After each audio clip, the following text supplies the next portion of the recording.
میں داخل ہونے دیں۔ جیسے ہی وہ گھر میں داخل ہوئے اور وہ فرشتوں کی طرف بڑھے تو حضرت جبرائیل علیہ السلام نے اپنے پر کی نوک ان لوگوں پر ماری، جس سے وہ سب کے سب اندھے ہو گئے اور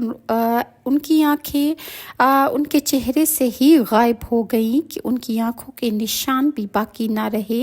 ان کے چہرے سپاٹ ہو گئے، حیرت زدہ مارے مارے پھرتے تھے، دروازہ ان کے ہاتھ نہ آتا تھا، نہ واپسی کا ان کو راستہ ملتا تھا۔ حضرت لوط علیہ السلام نے انہیں دروازے سے باہر کیا اور وہ لوگ کہتے جاتے تھے کہ ہائے ہائے، لوط کے گھر میں تو بہت بڑے جادوگر آ گئے ہیں، انہوں نے ہم پر جادو کر دیا ہے۔ فرشتوں کی ہدایت پر حضرت لوط علیہ السلام اپنی بچیوں کو لے کر نکل گئے۔ اب اصل عذاب شروع ہونے والا تھا۔ اللہ تعالیٰ نے قرآن مجید میں ارشاد فرمایا، پھر جب ہمارا حکم آیا تو ہم نے اس بستی کے اوپر کو اس کا نیچا کر دیا اور اس پر کنکر کے پتھر لگاتار برسائے جو نشان کیے ہوئے تیرے رب کے پاس ہیں، اور وہ پتھر ظالموں سے کچھ دور نہیں۔ یہ الفاظ سورہ ہود کی آیت نمبر 82 تا 83 میں ارشاد ہے۔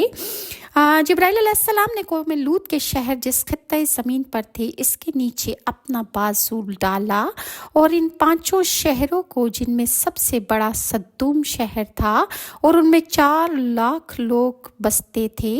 اتنا اونچا اس بستیوں کو اٹھایا کہ وہاں کے کتوں کے بھونکنے اور مرغوں کی آواز آسمان پر رہنے والے فرشتوں نے سنی، اور آپ نے اس بستیوں کو اتنی آہستگی سے اٹھایا کہ نہ تو ان بستیوں میں سے کسی برتن کا پانی گرا اور نہ ہی کوئی سونے والا جاگ سکا،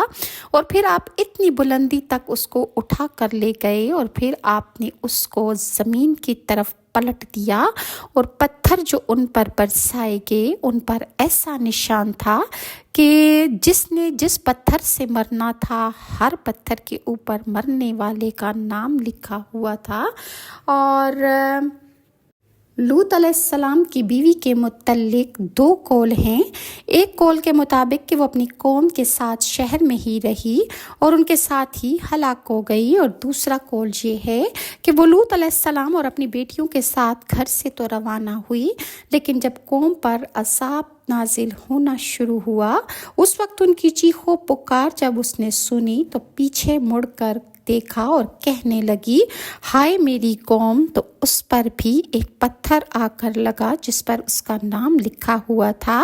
جس نے اسے بھی اس کی قوم کے ساتھ ملا دیا اور وہ ہلاک ہو گئی۔ وہ